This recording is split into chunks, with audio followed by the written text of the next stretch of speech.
The Chernobyl nuclear disaster, which occurred on April 26, 1986, remains one of the worst and most significant industrial accidents in modern history.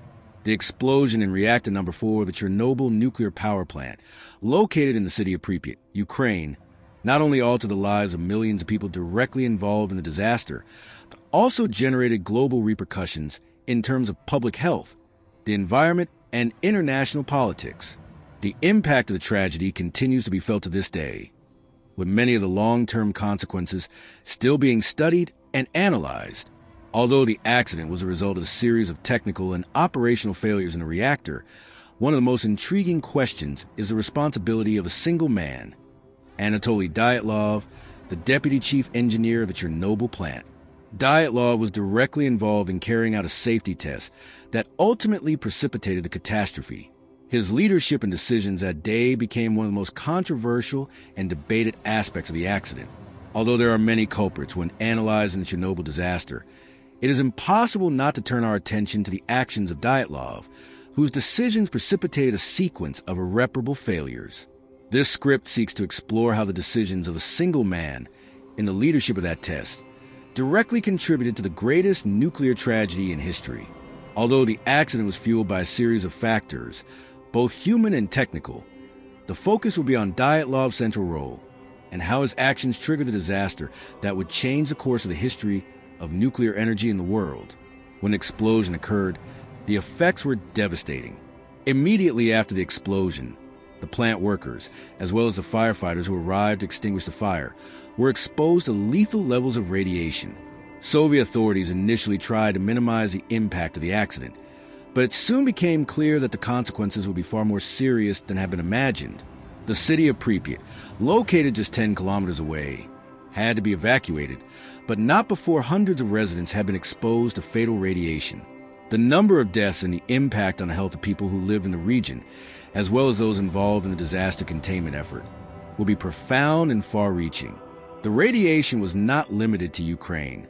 The wind spread radioactive particles across much of Europe, with countries such as Sweden, Poland, and Germany being particularly affected. Authorities worldwide, especially in Western Europe, began to understand the gravity of what had occurred, but the Soviets, in turn, attempted to deny the extent of the catastrophe for several days, further contributing to international distrust of the Soviet regime's transparency. Beyond the immediate deaths, the consequences of Chernobyl also affected millions of people through radiation-related illnesses such as cancer, heart disease, and genetic problems. Subsequent generations still grapple with the effects of radiation, with many families forced to live in precarious conditions due to the loss of their homes and livelihoods. The so-called exclusion zone, which covers an area of 30 kilometers around the plant, remains one of the most radioactive places on the planet, and its recovery is far from being reality. Politically, the Chernobyl disaster had significant repercussions for the Soviet Union, which was already facing a number of challenges. The Soviet government was forced to deal with a disaster that could not be ignored, and the initial response from Soviet authorities was a series of attempts to cover up the magnitude of the disaster.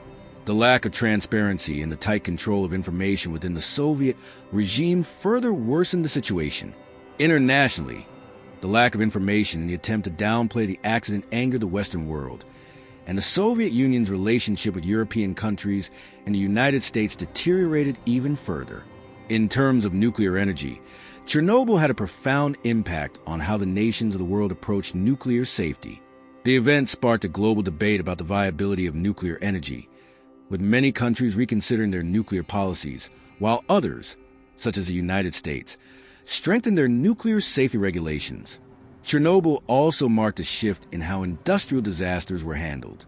While prior to the event the response to large-scale crises was often downplayed, the Chernobyl tragedy brought awareness that accidents like that could not be ignored, no matter how powerful or isolated the countries involved were. At the heart of the Chernobyl disaster was Anatoly Dyatlov, the deputy chief engineer of the plant. Dyatlov was responsible for overseeing the safety test of reactor number 4 at the time of the disaster. This test was designed to verify whether the reactor could continue operating in the event of a power outage, but the conditions under which the test was conducted were extremely unsafe and against the established safety guidelines for reactor operation. Dyatlov, In his authoritarian stance, his belief that safety protocols were excessive and unnecessary made choices that directly led to the reactor's failure. Ignoring warnings from engineers, he ordered the test to continue even as dangerous conditions began to manifest. Furthermore, Dyatlov and his team were ill-prepared and poorly trained to handle the extreme situations that arose during the test. Dyatlov's behavior was characterized by an insistence on conducting the test anyway, even when it became evident that the risk was becoming increasingly greater. His rigid leadership and his decision not to halt the test when conditions worsened directly resulted in an explosion that destroyed the reactor and initiated a series of events that caused an unprecedented humanitarian tragedy. While the Soviet regime also bears a large share of the blame for its lack of adequate safety measures and its attempt to conceal the truth about the disaster, Dyatlov's role as leader of the operation cannot be minimized. His fatal error of judgment triggered a series of technical and human failures that led to the most severe nuclear disaster in history. To understand why the Chernobyl disaster occurred, it is crucial to understand the political, economic, and social context of the Soviet Union in the 1980s. The Soviet Union, a socialist superstate with a planned economy, was in a phase of political and economic stagnation when the disaster happened. The Soviet government, under the leadership of Mikhail Gorbachev, was beginning to recognize the need for reforms, but the system was still rigidly controlled, and the challenges were monumental. In 1986, the Soviet Union was in the midst of a political transition, marked by Mikhail Gorbachev's rise to power in 1985. Gorbachev was elected General Secretary of the Communist Party of the Soviet Union, CPSU, and although his government pursued reforms, the country's political structure remained heavily centralized. The Communist Party controlled all spheres of political and social life, and freedom of expression was severely limited. Political repression, though lessened since the Stalin era, was still a prominent feature of the Soviet regime. Gorbachev introduced two major reforms: perestroika, economic restructuring, and glasnost, political openness, but these initiatives were only beginning to be implemented in 1986. Perestroika aimed to modernize the Soviet economy, which had been declining since the 1970s, facing serious problems of productivity and efficiency. Glasnost, on the other hand, sought to increase transparency and allow a certain degree of freedom of expression and public criticism, something uncommon in an authoritarian regime.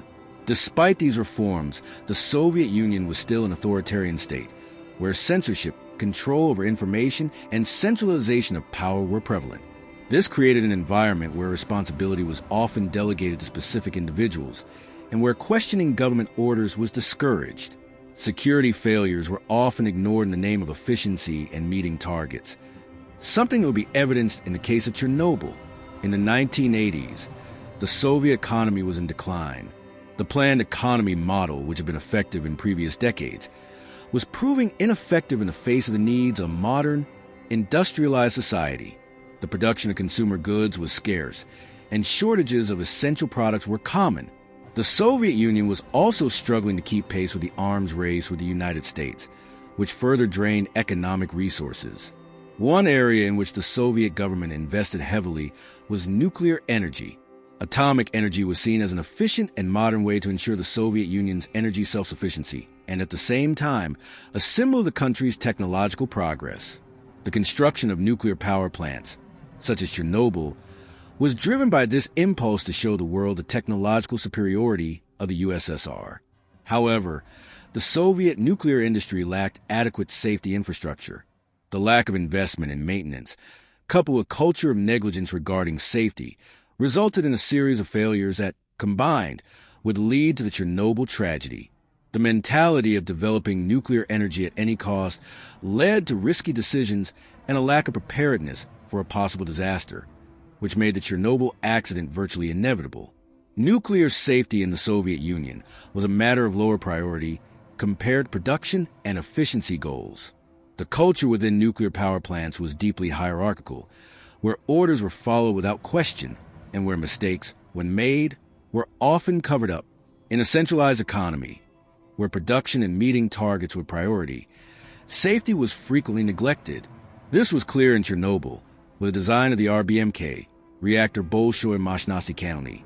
reactor already had known flaws, but no action was taken to correct these deficiencies. The centralization of power in the hands of the Soviet government also affected transparency and communication. When flaws in the system emerged, they were often covered up as the image of the regime needed to be preserved at all costs. When the Chernobyl accident occurred, the Soviet government was slow to acknowledge the gravity of the situation and attempted to conceal information from the international community, which only exacerbated the crisis. The Chernobyl plant's own management system reflected these problems. Dyatlov, the deputy chief engineer, was deeply immersed in a culture that prioritized meeting targets and demonstrating results, even if it meant taking dangerous shortcuts. Communication failures between the various hierarchical levels and a lack of preparedness for emergency situations were crucial factors that contributed to the magnitude of the disaster. Chernobyl also occurred at a critical moment in the Cold War, during a period of great tension between the United States and the Soviet Union. The arms race was at its peak, and both superpowers were competing for global dominance. The Soviet Union wanted to demonstrate its technological superiority to the world, and nuclear energy was a vital part of that effort. The Chernobyl accident, with its massive release of radiation, not only affected the image of the USSR in the field of nuclear energy, but also had geopolitical consequences. When radiation from Chernobyl began to spread to Western European countries, such as Sweden, it not only exposed the failure of the Soviet system, but also made it clear to the world that the communist regime was not in a position to deal with the risks associated with nuclear technology. Relations between the Soviet Union and the West deteriorated further, and the credibility of the Soviet regime was severely shaken. The lack of communication and the initial attempt to cover up the damage led to growing international distrust of the Soviet Union's ability to manage disasters and control its nuclear technology. In addition to the technical and operational failures at the Chernobyl plant, the Communist Party of the Soviet Union also played a crucial role in the disaster. The party, which controlled all spheres of power in the Soviet Union, did nothing to correct the systemic problems in the nuclear power plants, nor did it implement the necessary reforms to ensure safety. The lack of effective control and supervision within nuclear power plants was a direct consequence of the regime's authoritarian and centralized culture. When the disaster struck, the Soviet government attempted to downplay the damage and conceal the severity of the situation.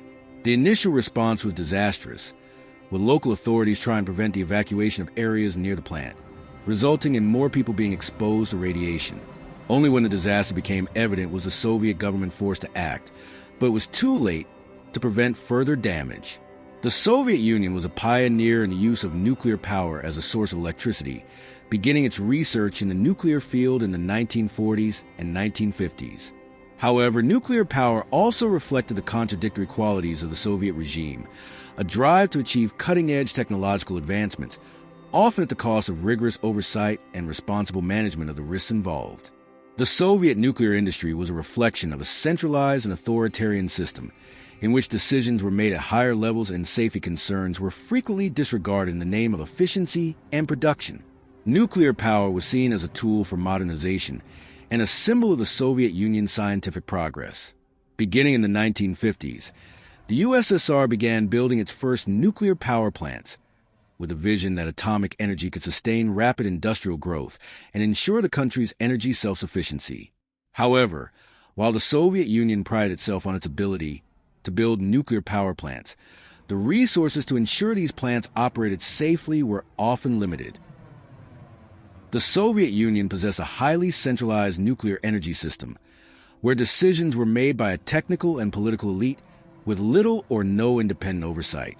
The lack of transparency and the pressure to meet production targets resulted in a culture of negligence regarding safety. The Soviet nuclear program expanded rapidly, but failures in risk management and deficiencies in reactor design were not properly addressed, despite mounting evidence that the system was not infallible. The RBMK reactor, Reactor Bolshoi Mashnosty County, which was a model used at the Chernobyl nuclear power plant, was developed in the 1970s and designed to be economical and efficient. It was a pressurized, water-moderated graphite reactor with relatively high power output. It was used in several Soviet power plants due to its low operating costs and ease of maintenance. However, The RBMK design had several flaws that made it dangerous in situations of operation below nominal capacity. The RBMK reactor, while efficient for electricity production, had a fundamentally unsafe design. The most serious problem was its instability at low power, which meant that, in certain cases, such as during the test conducted at Chernobyl, the reactor could become extremely unstable and cause an uncontrolled chain reaction. The engineers who designed the RBMK had underestimated the dangers of its design, and this ultimately became a determining factor in the Chernobyl disaster. The RBMK also had a deficient control system, which made it difficult to safely modulate its power. When the reactor was operated at lower power levels, the safety system did not function adequately to prevent the reactor from going out of control. Furthermore, the reactor design did not include a pressure vessel, meaning that in the event of failure, radiation would be released directly into the atmosphere. Another critical problem with the RBMK model was the lack of reactivity control in emergency situations.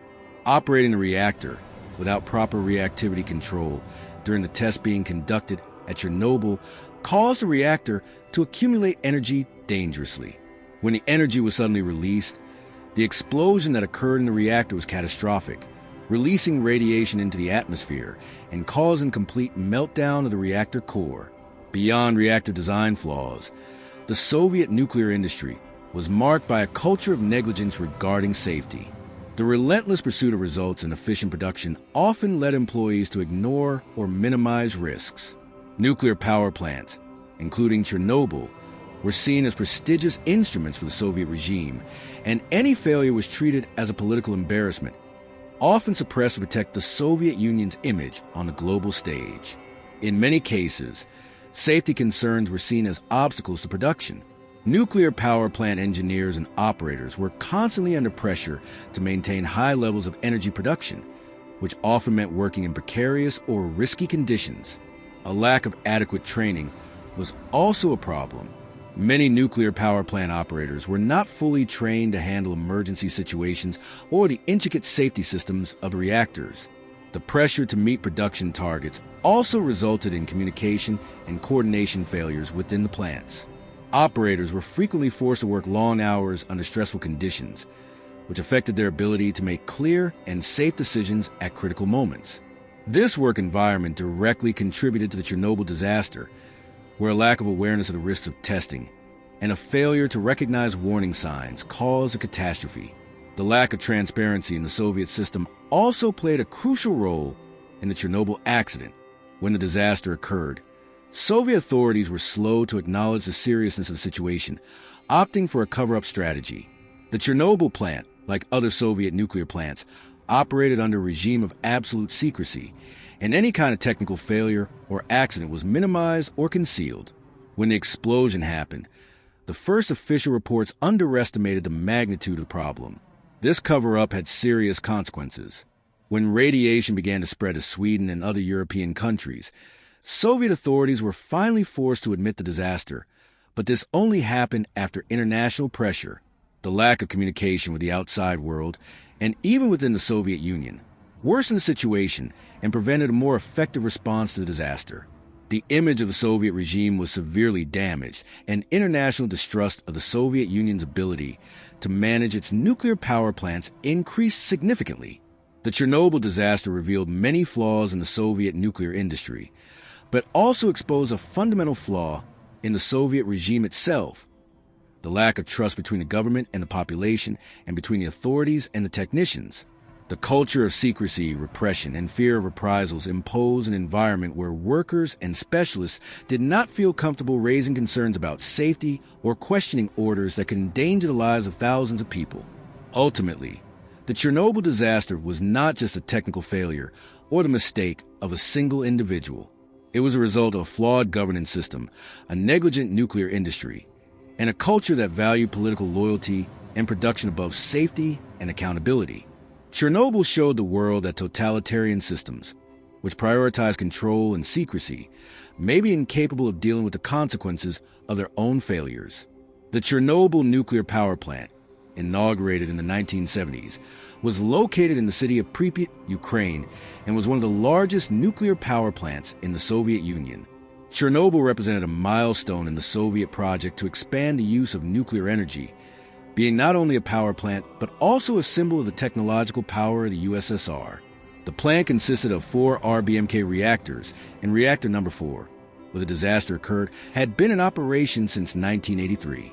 Chernobyl was designed to provide electricity to the region and also to reinforce the image of Soviet progress in the field of nuclear science and technology.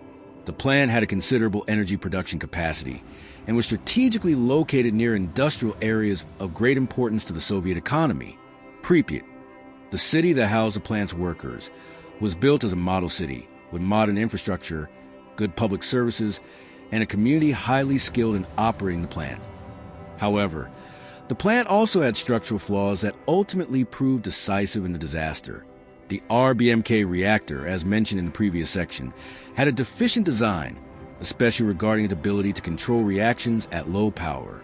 The absence of a pressure vessel and instability in emergency situations jeopardized not only the plant, but the entire surrounding area.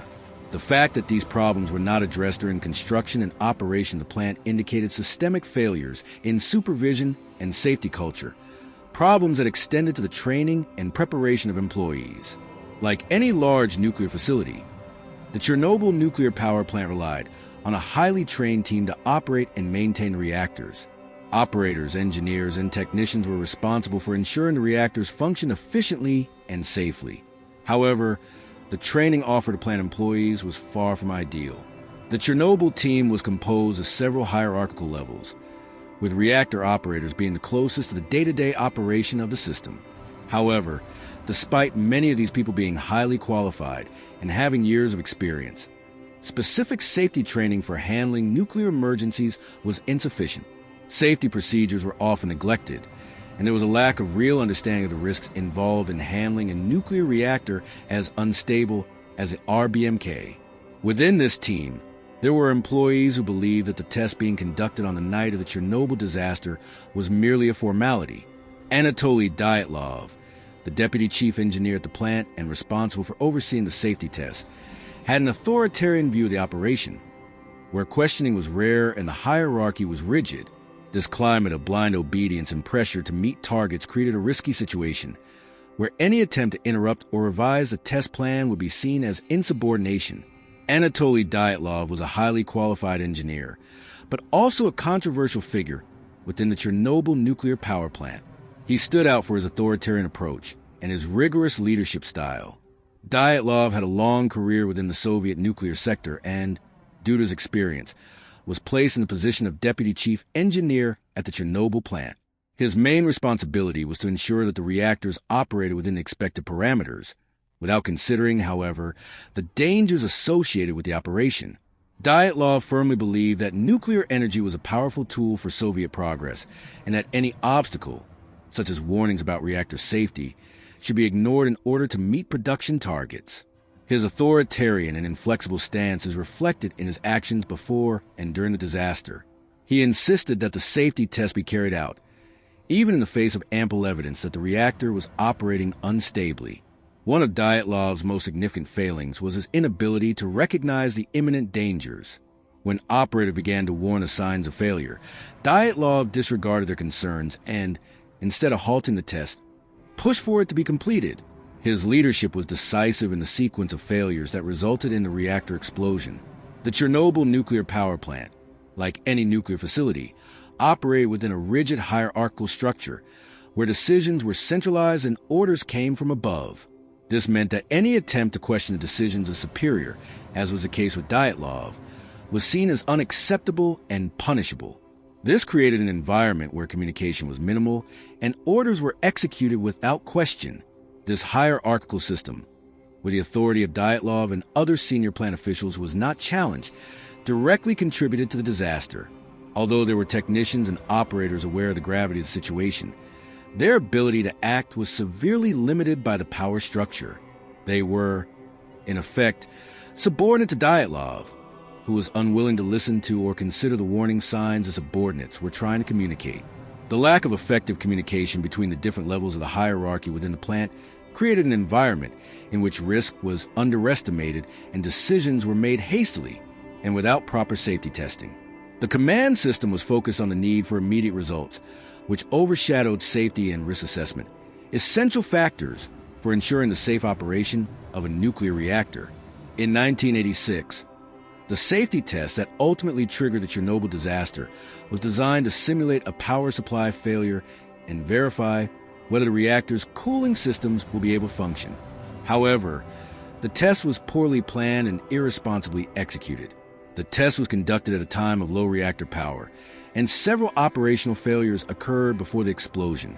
Even when signs of danger began to appear, Dyatlov insisted on continuing the test. The fact that Dyatlov and his team did not stop the test when the parameters began to get out of control demonstrates a failure in judgment and preparedness for emergencies. Although the plant's safety rules were clear, the pressure to demonstrate the reactor's efficiency and the hesitation to adopt corrective measures before it was too late caused a disaster. Failures in the control system, lack of adequate supervision, and Dyatlov's stubbornness contributed to the fatal sequence of events.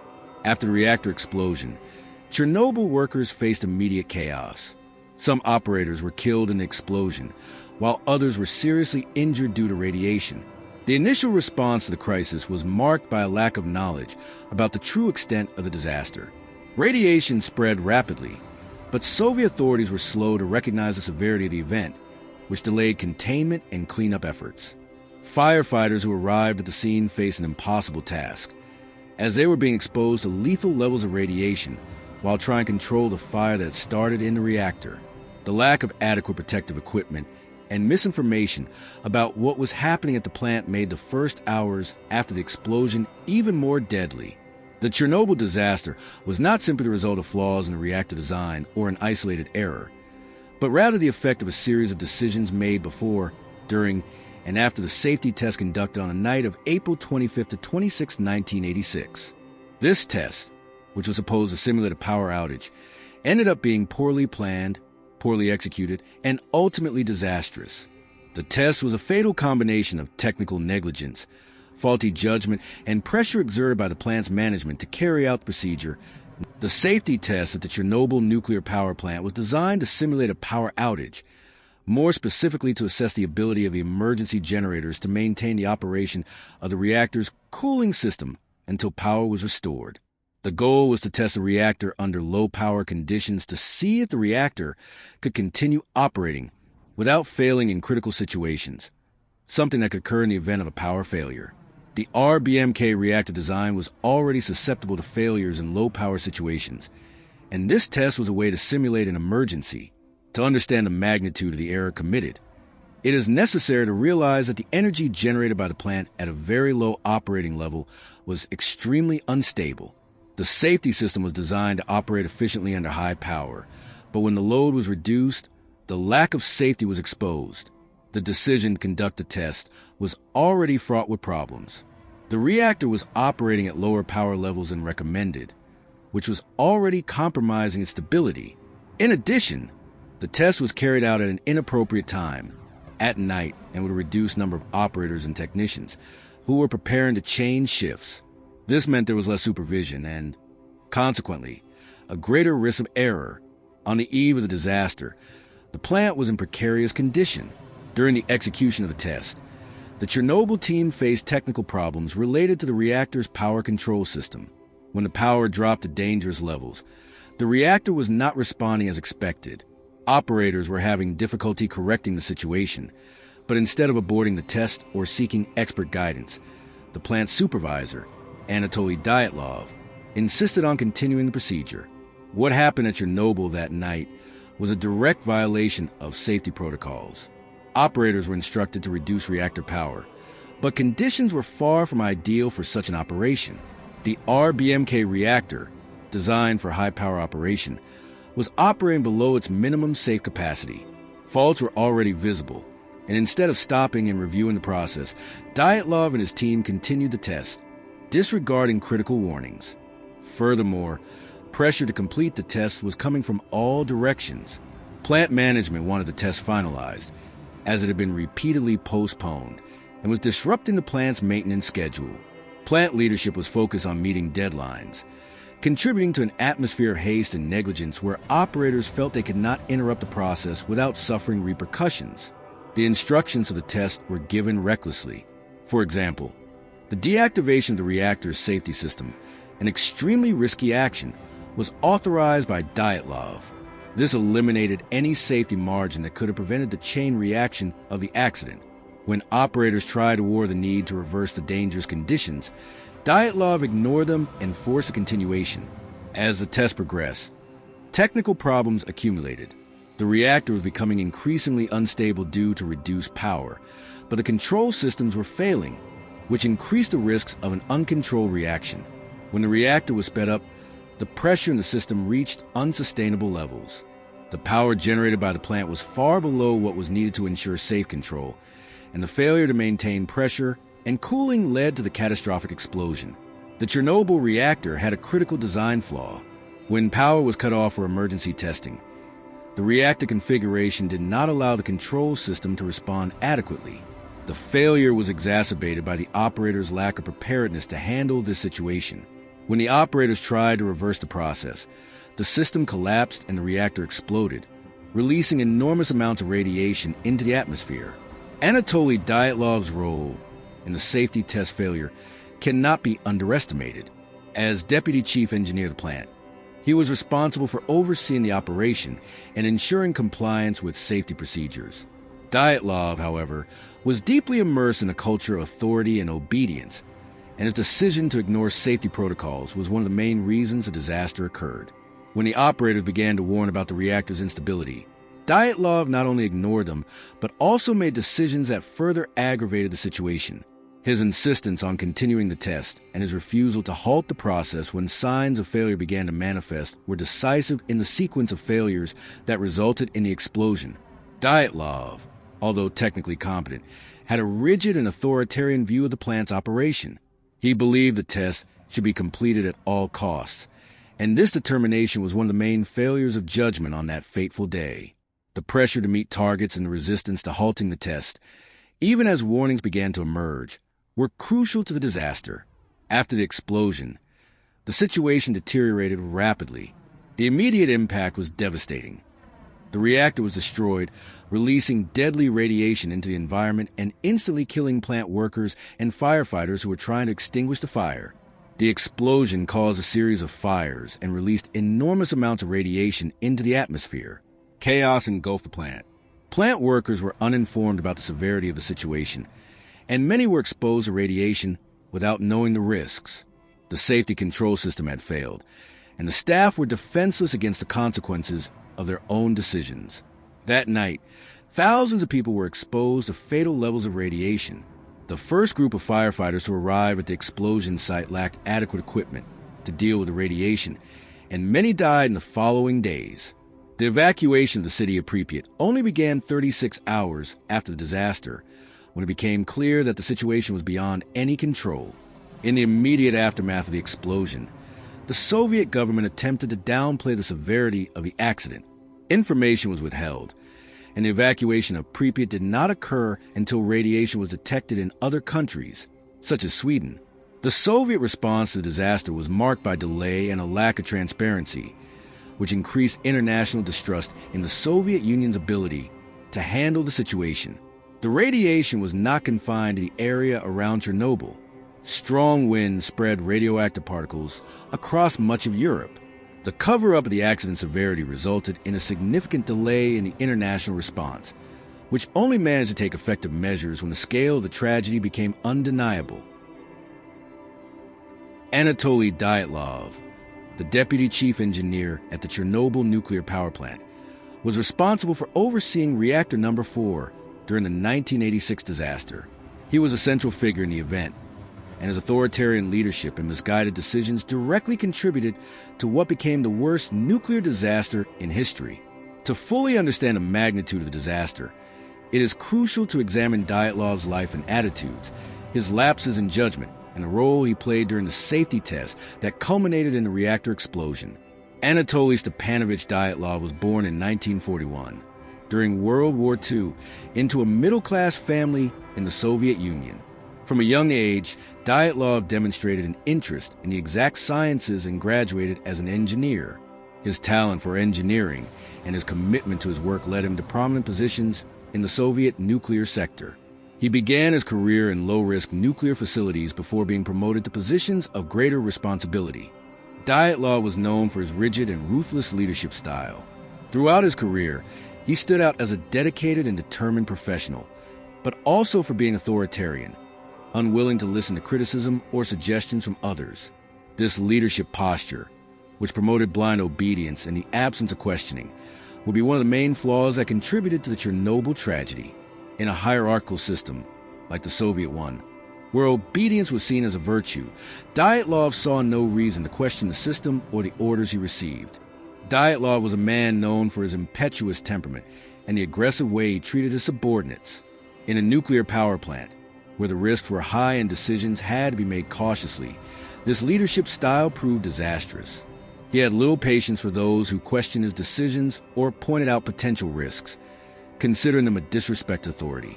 This created an environment where operators and technicians were reluctant to express their concerns about the reactor's risks, even when conditions began to deteriorate during testing. This authoritarian behavior was a common characteristic of the Soviet regime at the time, where orders from above were often followed without question. Dyatlov's leadership reflected this mentality, where efficiency and meeting targets were prioritized, often at the expense of safety. As deputy chief engineer, Dyatlov was at the top of the plant's hierarchy, with decision-making power over how tests should be conducted, without adequate oversight to ensure that safety practices were followed. The safety test schedule for the night of April 25 to 26, 1986, aimed to verify whether reactor number 4 could continue operating in the event of a power outage. The test objective was to assess the reactor's ability to maintain its cooling systems until power was restored.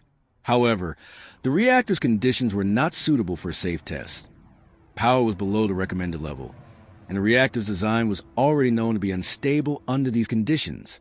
Despite numerous concerns raised by operators and technicians, Dyatlov insisted the test proceed. He disregarded warnings about the risks and pressured his team to continue with the procedure. When the reactor began showing signs of instability, Dyatlov did not stop the test and did not order a review of safety procedures.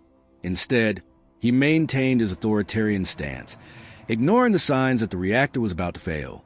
This insistence on continuing the test, even when conditions were clearly dangerous, was one of the most fatal decisions Dyatlov made. His behavior reflects the idea that, in an authoritarian regime, obedience to orders and the execution of tasks according to schedules were more important than safety and risk assessment. Dyatlov's biggest mistake was not only his decision to continue the test, but also his failure to recognize the danger signs. During the test, when conditions began to become unstable, the operators started to realize that the situation was deteriorating.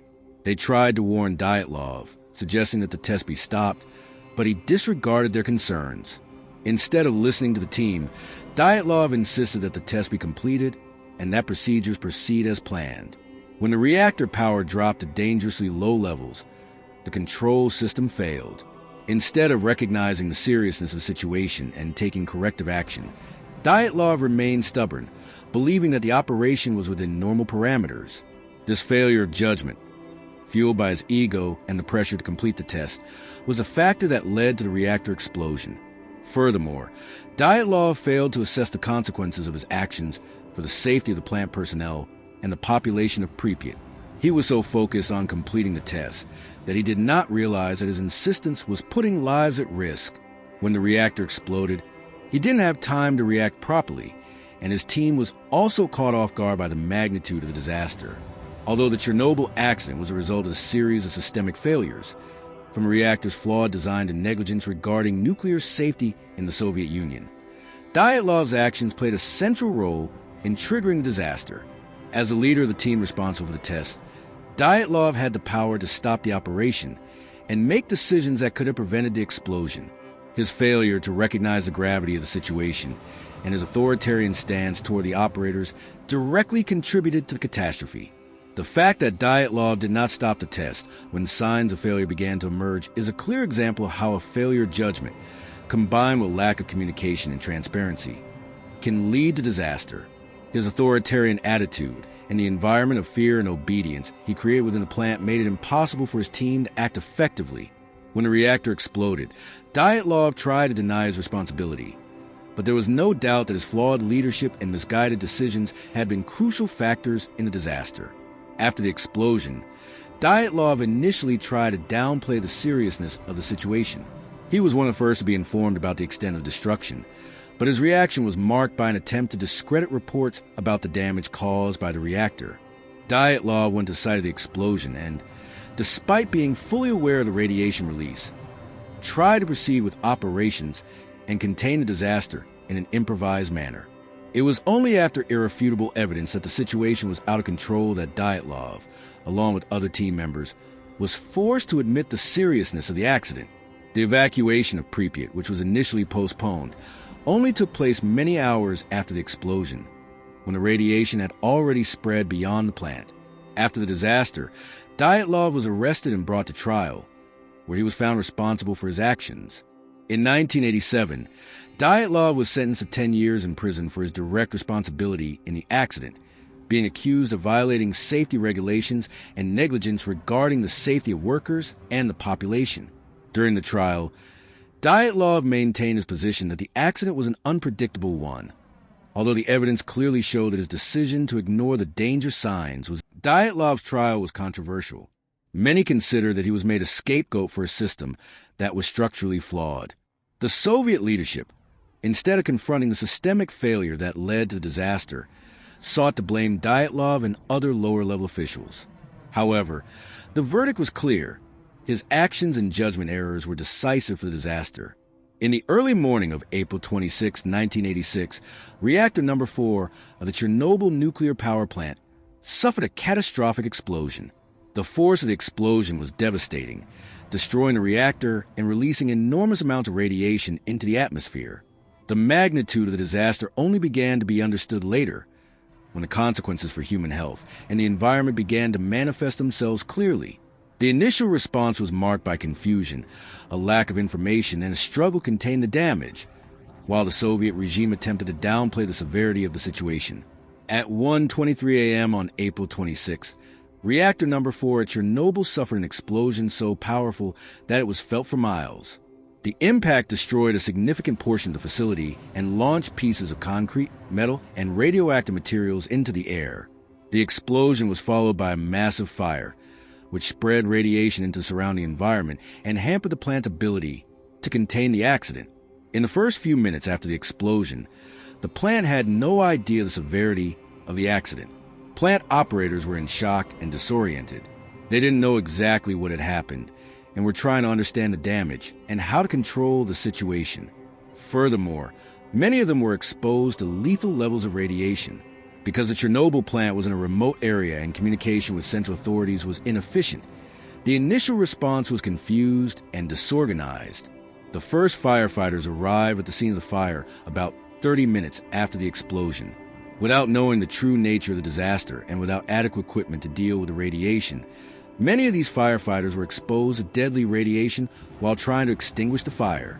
In the case of many of these first responders, radiation exposure would cause deaths in the following weeks, and their stories became emblematic of the devastating effects of the accident.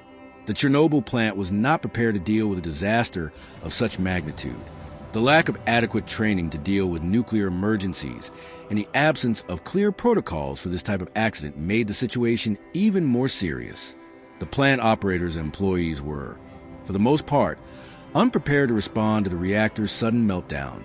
Efforts to contain the immediate damage failed due to a lack of information and resources. Soon after the explosion, many of the plant workers were unaware of the radiation spreading to the surrounding areas. Only a small portion of the workers were aware of the radiation released, and the evacuation of Pripit, the neighboring city that housed the plant employees, did not occur immediately. Local authorities did not believe the accident was serious enough to warrant an immediate evacuation. This initial inaction contributed to the amount of radiation that spread to the civilian population in the following hours. The reactor's cooling system was damaged by the explosion, and radiation was released into the atmosphere in large quantities. When the first signs of radiation began to be detected outside the plant, in Sweden, For example, the seriousness of the situation became clear to the rest of the world. However, even after the international alarm, the Soviet government tried to hide the damage and minimize the severity of the situation. After the explosion, Soviet authorities initially tried to keep the situation under control and conceal the extent of the disaster. The Soviet government was concerned about international repercussions and therefore tried to minimize the information released about the accident, instead of providing clear reports on what was happening. Soviet authorities were slow to admit the true extent of the disaster. The city of Pripit, home to about 50,000 inhabitants, was not evacuated immediately, resulting in massive radiation exposure for residents. The Soviet government began taking action only 36 hours after the explosion, when the effect of radiation began to spread to more distant areas. However, it was too late to prevent the exposure of thousands of people. Initially, the evacuation was carried out within a 10-kilometer radius around the plant, but it soon became evident that the affected area was much larger. The authorities' hesitation in admitting the seriousness of the situation and the delay in evacuating the area were critical. While emergency teams battled the fire and tried to stabilize the plant, the authorities attempted to control information and prevent the world from learning the true extent of the disaster. The lack of internal communication and the repression of information within the Soviet regime delayed the response to a crisis that was becoming increasingly evident. The city of Pripyat was built to house the workers of the Chernobyl nuclear power plant and their families. It was a modern and well-planned city, but in the early morning of April 26, it became a place of despair. Local authorities were slow to make the decision to evacuate the city, and when the evacuation finally occurred, it was done in a chaotic and disorganized manner. The residents of Pripyat were instructed to leave their homes with little explanation of the seriousness of the situation. Many residents were worried but did not know how serious the accident really was. They were told that the evacuation was temporary, without being warned that their homes might never be habitable again. Families were forced to leave their belongings behind with the promise that they could return soon. This deception resulted in lasting psychological trauma for the residents of Pripyat, many of whom would never be able to return to their homes. The evacuation was carried out hastily and without proper care. Many people were left without guidance on the risks of radiation and were forced to travel in buses and other vehicles without adequate protection. This contributed to the exposure of many people to high levels of radiation. The Soviet government initially tried to prevent the details of the evacuation and the radiation damage from being widely publicized, but as the disaster spread, it became impossible to hide the severity of the situation. One of the most tragic scenes of the Chernobyl disaster was the work carried out by the firefighters and emergency workers who arrived at the site of the explosion without knowing the true extent of the accident. They were initially sent to extinguish the fire that had started after the reactor explosion. Without the proper equipment to deal with radiation, many of the firefighters were exposed to lethal. The firefighters, known as the liquidators, faced unimaginable conditions as they tried to control the fire and contain the damage. In a desperate effort to control the situation, they were forced to work in extremely dangerous conditions without the necessary protection. Within a few days, many of these men began to show the effects of radiation, and many would die within weeks due to the deadly exposure. The courage and sacrifice of the firefighters and emergency workers became symbols of the Chernobyl tragedy. They risked their lives without knowing the true nature of the danger and, tragically, were the first victims of the disaster. These workers came to be remembered as heroes, but also as one of the most profound human tragedies of that event. As the hours and days passed, it became clear that the Chernobyl disaster was not limited to the immediate perimeter of the plant. Radiation began to spread across much of Europe, and countries such as Sweden, Poland, and Germany were affected. The international impact was immense, with nations around the world beginning to detect radiation levels in their atmospheres and wondering if the Chernobyl accident had global implications. When the first signs of the disaster's severity reached Sweden, Soviet authorities were finally forced to admit that something very serious had occurred. However, until that moment, the Soviet regime had maintained absolute silence about the magnitude of the accident. It was only after the international alarm that the Soviet government began to take more transparent measures, but this came too late to contain the damage. The failure in communication between Soviet authorities and the global population was one of the biggest flaws of the Chernobyl disaster. Instead of providing clear and rapid information about the risks of radiation and the necessary actions, the Soviet government attempted to control information and restrict details of the accident. This delayed the international response and allowed radiation to spread more than necessary. The lack of transparency, coupled with absolute control over the media and censorship, made the Chernobyl disaster a symbol of the failure of a regime that was not prepared to deal with a crisis of such magnitude.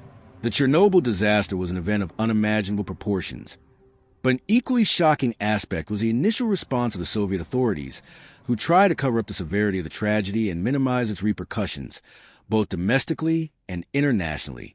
The strategy of concealing information not only delayed the measures needed to control the disaster, but also exacerbated the damage, prolonging the suffering of the affected people and compromising the world's trust in the transparency of the Soviet Union. In the minutes and hours following the explosion of reactor number 4 Chernobyl, local authorities and the Communist Party attempted to handle the disaster with the same approach they used for other types of crises, a swift reaction to maintain order, without allowing the situation to be widely publicized. This approach reflects the mentality of the Soviet regime at the time, where the image of the government and the Soviet Union on the world stage was paramount. The failure to publicly acknowledge the severity of the disaster was a clear attempt to preserve this image, even if it meant leaving the population of Chernobyl and surrounding areas exposed to radiation without warning or adequate measures. Immediately after the explosion, the Soviet government did not acknowledge that a massive release of radiation had occurred. Instead, the primary concern was to control information and discredit any report that might suggest the situation was more serious than initially reported. One of the government's first steps was to isolate the area around Chernobyl, restricting movement and preventing residents of the city of Pripit and the wider region from knowing the extent of the radiation being released. Soon after the accident, Soviet authorities tried to downplay the seriousness of the event, treating it as a simple incident. The Chernobyl plant and its nuclear facilities were largely under state control, and data about the disaster were withheld from local authorities, the public, and eventually even the international community. Although radiation was spreading beyond the plant's boundaries, the Soviet government was slow to officially acknowledge the disaster. The government took several hours to finally make any public statement about what had occurred. In the following days, while scientists from other countries, such as Sweden, detected elevated levels of radiation in their measurements, the Soviet government still refused to admit that anything serious had happened. The lack of transparency and the delay in the official response led the world to suspect that the Soviet government was trying to hide the magnitude of the disaster. It was only when the Swedish government, which had detected radiation at its own nuclear plant, began to exert pressure that the Soviets were forced to release an official report, but without revealing the whole truth about the situation. One of the biggest mistakes made by the Soviet government was a refusal to immediately evacuate the city of Pripyat, which housed the plant workers and their families. The city was located just 10 kilometers away from the Chernobyl plant, a distance that put its 50,000 residents directly at risk. However, Soviet authorities did not order an immediate evacuation. Instead, residents were kept in the city for 36 hours after the explosion, unaware of the true severity of the situation. The decision not to evacuate immediately was an attempt to maintain order and avoid panic, but also reflected the Soviet regime's tight control of information. The Communist Party feared that the mass evacuation would be seen as a sign that the government was losing control of the situation. Furthermore, local leaders were not fully aware of the extent of the radioactive contamination and believed they could minimize the damage without creating a public crisis. The delay in evacuation resulted in many people being exposed to radiation at extremely dangerous levels, with devastating consequences for their health, some of them fatal. Within the Soviet Union, censorship and control of the media were common practices, but the Chernobyl disaster exposed these policies even more blatantly. The Soviet government controlled all forms of communication, including radio, television, and the press, and any report about the disaster that was released needed to be approved by the authorities. Even when information about the explosion began to circulate in unofficial media, such as rumors and reports from ordinary citizens, the government still tried to suppress the dissemination of news. During the first few days after the explosion, Soviet newspapers and television did not report the severity of the accident. The news was vague and minimized the impact of the disaster, presenting it as an isolated failure without significant consequences. Furthermore, any criticism of the regime or questioning of the safety of nuclear power plants was severely repressed. The idea that the Soviet Union had lost control of a nuclear facility and was dealing with a global nuclear crisis was unacceptable to the leaders of the Communist Party, who were more concerned with maintaining power and the country's image than with public health or the safety of the population. Western media, on the other hand, soon began to cover the disaster in more detail as radiation spread beyond Soviet borders. The BBC and other international agencies began reporting on the effects of the disaster, and monitoring satellites detected elevated levels of radiation in neighboring countries, such as Sweden. It was only when the situation became impossible to hide that the Soviet government was finally forced to admit the accident, but the lack of clear and rapid information hampered the international response. The Chernobyl disaster not only exposed security flaws in the Soviet Union, but also caused the world to turn against the Soviet regime, demanding answers. Western nations, especially Western European countries, were alarmed by the levels of radiation detected and demanded that the Soviet Union be more transparent about the extent of the disaster. International pressure increased when the effects of radiation began to be detected in neighboring countries, such as Sweden, which was already monitoring radiation levels in the atmosphere. The Soviet Union, faced with increasing pressure, had to release information about the disaster, but without revealing the full details. When the severity of the accident became indisputable, Soviet authorities finally began to admit that a significant incident had occurred, but they did not provide sufficient data to explain the true extent of the tragedy. This lack of transparency, however, further damaged the regime's credibility, both domestically and internationally. The initial cover-up of the Chernobyl disaster had lasting consequences, both for Soviet citizens and for the reputation of the Soviet Union. The delay in evacuating Pripit, combined with the lack of adequate information, resulted in thousands of people being exposed to radiation, many of whom suffered from serious illnesses, such as cancer and other radiation-related diseases, in the years that followed. By not admitting the seriousness of the situation and by delaying evacuation and cleanup efforts, Soviet authorities contributed to a much higher number of casualties than would have occurred with a faster and more transparent response. Furthermore, the cover-up of the disaster was a factor that accelerated the loss of trust in Soviet authorities. The Gorbachev regime, which was undergoing a process of reform with perestroika and glasnost, saw its image severely damaged. Chernobyl exposed the failure of the Soviet system to handle a large-scale crisis and made it clear to the world that the Soviet Union was not prepared to manage its own disasters, much less deal with nuclear risks. The Chernobyl disaster had far-reaching repercussions that affected not only the regions immediately surrounding the plant, but also a vast area around Europe and eventually the entire world. Although the number of immediate deaths was relatively low, the long-term consequences, both for people's health and the environment, were devastating. Millions of people were directly impacted by the radiation released, and the disaster left a lasting legacy in terms of nuclear policies, public trust, and the global view of nuclear energy. In the first hours after the explosion of reactor number 4, some deaths occurred due to explosion and subsequent fire. Plant workers, firefighters, and other personnel who were at the site of the explosion were the first victims. Many of the firefighters who arrived to fight the fire were unaware that they were being exposed to lethal doses of radiation, and they would die within weeks of exposure. These heroic workers, later known as liquidators, were instrumental in containment efforts, but suffered the consequences of a failure in planning and safety. The number of deaths directly caused by the Chernobyl explosion was small compared to the long-term consequences.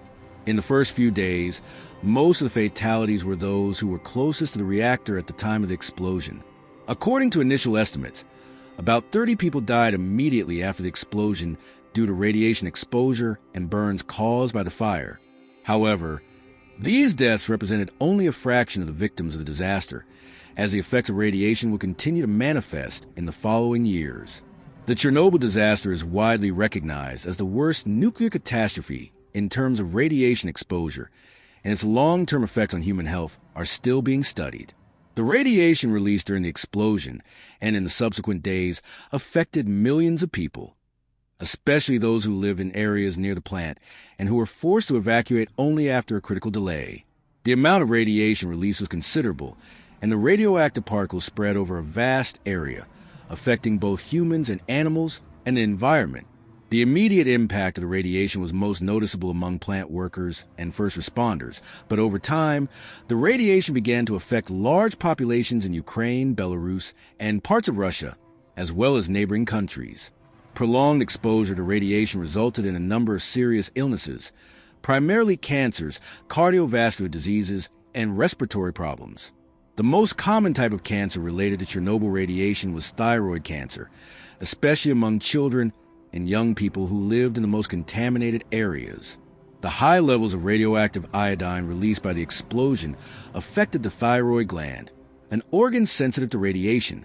More than 6,000 cases of thyroid cancer were diagnosed in children and adolescents who were in contaminated areas at the time of the disaster, although the total number of cancer cases linked to Chernobyl is much higher and continues to be monitored. In addition to cancer, radiation survivors also suffer from cardiovascular diseases, respiratory problems, nervous system disorders, and other conditions related to radiation poisoning.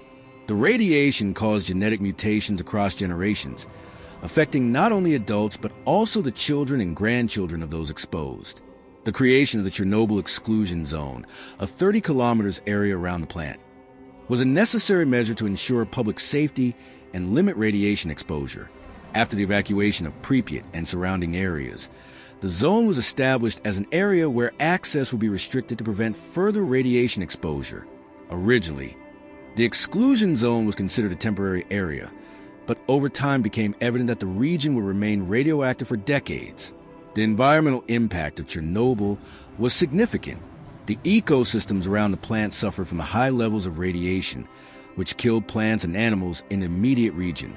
However, in a bitter irony, the lack of humans in the area allowed nature to recover surprisingly. The fauna and flora began to reestablish themselves, but with mutations and unknown side effects. The presence of animals such as wolves, wild boars, moose, and others, which had previously been displaced by human activities, became more pronounced, although concerns remain about the effects of radiation on their health and reproduction. The soil in the exclusion zone and the areas around Chernobyl continue to be contaminated with radionuclides, and the water and air in the region have high levels of radiation. Although decontamination and monitoring measures have been implemented, the environmental effects of the disaster, therefore, remain a long-term problem, and the Chernobyl area is considered one of the most radioactive regions in the world. Chernobyl had significant global repercussions, especially in the field of nuclear energy. The disaster not only shook public confidence in the safety of nuclear energy, but also resulted in a reconsideration of its viability as an energy source. The radiation that spread across Western Europe caused many countries to rethink their nuclear policies. Several countries that had already begun investing in nuclear energy reassessed their programs. Germany, for example, adopted a much more cautious stance regarding the expansion of its nuclear industry. Many countries, such as Austria and Italy, made a decision to abandon plans to build nuclear power plants, while others, such as the United States, began to implement stricter nuclear safety regulations. Public perception of nuclear energy changed dramatically, with a large part of the population beginning to question the safety of nuclear power plants and whether they pose a real threat to the environment and human health. On the other hand, the impact of Chernobyl also spurred research into new nuclear safety technologies and more effective containment systems. However, the shadow of Chernobyl remained over the nuclear industry's efforts to rehabilitate itself. The disaster caused the international community to unite in efforts to increase transparency and improve safety protocols at nuclear power plants around the world. The legacy of Chernobyl goes beyond health and environmental issues. The tragedy also brought to light questions about the transparency and accountability of governments regarding the well-being of their citizens. The Soviet regime, which attempted to conceal the disaster and prevent the truth from being revealed, was widely discredited. For the Soviet people and the populations of the affected areas, the Chernobyl tragedy became a symbol of authoritarianism and the government's failure to protect its own population. In response to the crisis, many countries adopted stricter policies regarding nuclear safety, and international organizations, such as the International Atomic Energy Agency, IAEA, began to play a more active role in establishing safety standards and assessing risks. Furthermore, Chernobyl highlighted the need for transparency and collaboration between countries to ensure safety and prevent nuclear disasters. In addition to the physical and environmental impacts, Chernobyl had a profound psychological effect on the people who lived in the affected areas. The forced displacement of tens of thousands of people, the loss of homes and land, exposure to radiation, and uncertainty about the future resulted in a significant psychological impact. Many of the disaster's victims faced psychological trauma, depression, and anxiety, which were intensified by the lack of clear information and the constant fear of radiation. The social effects of Chernobyl were also devastating. The city of Pripit, once a thriving and modern center, was abandoned and the community was dispersed. Families were separated, and children who grew up in the shadow of the tragedy still grapple with the stigma of being children of Chernobyl. The social and emotional reconstruction of these communities has been an arduous task and a reminder of the human price paid for failing to address nuclear risks. The Chernobyl disaster, which occurred on April 26, 1986, not only left deep scars on the radiation-affected areas, but also forever altered the global approach to nuclear energy and industrial safety. Although the immediate consequences were devastating, Chernobyl's legacy goes far beyond a loss of life and environmental impact. The event forced the world to rethink the risks of using nuclear energy and also had a lasting impact on public safety policies and how governments and international organizations address safety and transparency issues. More than just a disaster, Chernobyl became a watershed moment in human history. Before Chernobyl, nuclear energy was seen by many as a promising solution to the growing global demand for energy. The Soviet Union, the United States, and many European countries were investing heavily in building nuclear power plants, hoping to reduce their dependence on fossil fuels and promote a clean and abundant energy source. However, the Chernobyl disaster shook this confidence, exposing structural and operational flaws within the nuclear industry and raising serious questions about its viability and safety. After the accident, many countries began to reconsider their nuclear policies. Germany, for example, adopted a more cautious stance regarding nuclear energy, while other countries, such as Austria and Italy, abandoned their plans to develop nuclear power altogether. Although some countries continue to invest in nuclear power plants, the construction of new plants was considerably slowed in many parts of the world. Safety regulations for nuclear power plants were reviewed and improved, with a greater emphasis on ensuring safety and preventing catastrophic failures like Chernobyl. The legacy of Chernobyl, however, is not limited to the slowdown in the use of nuclear energy in some countries. The event also led to the creation of new international safety standards, which sought to prevent a similar disaster in the future. Organizations such as the International Atomic Energy Agency, IAEA, began to play an even more prominent role in defining safety protocols and monitoring nuclear facilities worldwide. Furthermore, international agreements on the sharing of information about nuclear safety and transparency in operations have become more rigorous, with the aim of preventing cover-ups similar to what occurred in Chernobyl. The Chernobyl disaster also highlighted the need for more robust international nuclear safety standards. Before the disaster, each country had its own nuclear safety regulations, creating gaps in cooperation and communication between nations. The international response to the disaster reflected this, as the lack of accurate and timely information about the accident hampered the coordination of an effective global response. In response to Chernobyl, international organizations such as the IAEA and the World Health Organization, WHO, began working in a more coordinated manner to establish international safety standards.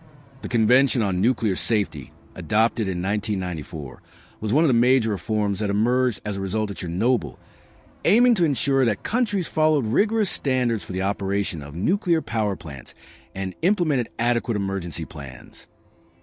Furthermore, periodic review meetings among IAEA member states became more frequent, with greater emphasis on verifying compliance with safety standards and improving communication about best practices. These efforts not only helped increase safety at nuclear facilities, but also brought more transparency and reliability to the nuclear industry, attempting to restore public trust. One of Chernobyl's greatest legacies was a lesson on the importance of transparency and open communication, especially in crisis situations. The Soviet government, in attempting to minimize the severity of the accident and conceal the true extent of the damage, created an environment of distrust both inside and outside the country. The lack of clear and timely information meant that the international response to the disaster was slow, and victims were exposed to radiation for longer than would have been necessary if the response had been more effective. After the disaster, transparency became a fundamental principle in nuclear safety policies. The IAEA and other international organizations began to emphasize the importance of open information, rapid and accurate reporting of any incident, and international cooperation in nuclear emergency situations. These principles helped create an environment in which the global community could work more efficiently together to address nuclear risks, sharing information on safety failures and improvements in operating practices. The disaster also had a significant impact on the field of nuclear safety education and training. The need for well-trained and well-informed teams ready to act quickly in a nuclear emergency became more evident than ever. Universities and research centers offering nuclear training programs began to include more emphasis on safety and crisis management, with particular focus on how to deal with catastrophic failure situations and the importance of risk management. In addition to the direct effects on the nuclear industry and global policies, Chernobyl also had a profound psychological impact on society, particularly in the radiation-affected regions. Communities that were evacuated, such as the city of Pripit, were traumatized by the disaster and the long-term consequences of radiation exposure. Uncertainty about the future, fear of radiation-induced illnesses, and the forced displacement of hundreds of thousands of people created lasting psychological trauma.